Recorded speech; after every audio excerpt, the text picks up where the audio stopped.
Hello Saran Ram Ram. आज फिर थाने एक वीडियो दिखावा। आज करवा चौथ की कथा। करवा चौथ आने लाग रही है तो आज थान करवा चौथ की कथा बतावा। प्राचीन काल की बात है। किसी नगर में एक साहूकार अपनी पत्नी, 7 पुत्रों और 7 पुत्र वधू तथा एक पुत्री के साथ निवास करता था। साहूकार की पुत्री का नाम करवा था। साहूकार के 7 पुत्रों और अपनी बहन से बहुत प्रेम करते थे। बिना बहन के भोजन ग्रहण किए स्वयं भोजन नहीं करते थे। एक बार कृष्ण पक्ष की चतुर्थी को करवा चौथ पड़ा।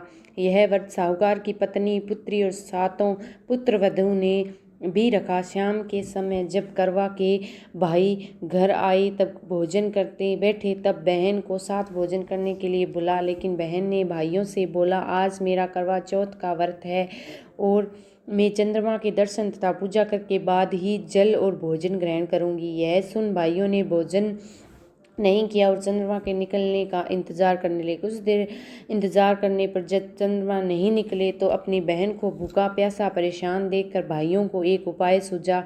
सारे भाई नगर के बाहर गए और एक पेड़ पर चढ़कर वहां एक आग जला दी और घर आकर बहन से कहा, चंद्रमा निकल आया है, चलो दर्शन कर लो, अंधर देखकर जल ग्रहण करो।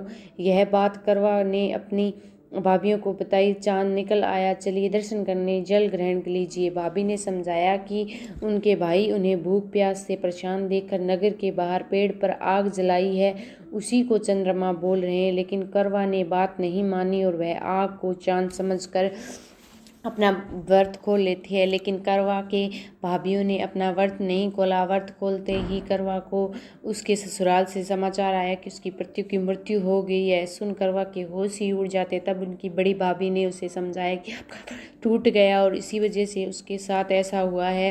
अपनी गलतियों पर करवा को एहसास हुआ और तब उसने प्रण किया कि वो अपनी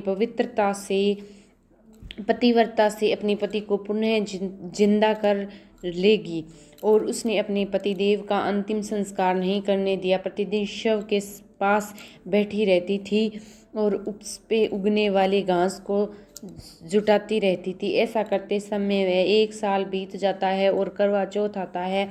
करवा की सभी भाभियां व्रत करती है, उससे आशीर्वाद लेने आती है। करवा ने अपनी सभी भाभियों से प्रार्थना की उसको भी अपने जैसे सुहागन बना दे और उसके पति को जीवित कर दे, लेकिन उनकी किसी भी भाभी ने बात नहीं सुनी। जब 6वीं भाभी आई तो उन्हें करवा की हालत पर तरस आ गया और वह बोली, सबसे छोटी वाली भाभी से बोलना कि तुम्हारे पति को जीवित कर देती, क्योंकि उसके पति की वजह से तुम्हारा व्रत खंडित हुआ है, जिससे ईश्वर नाराज हो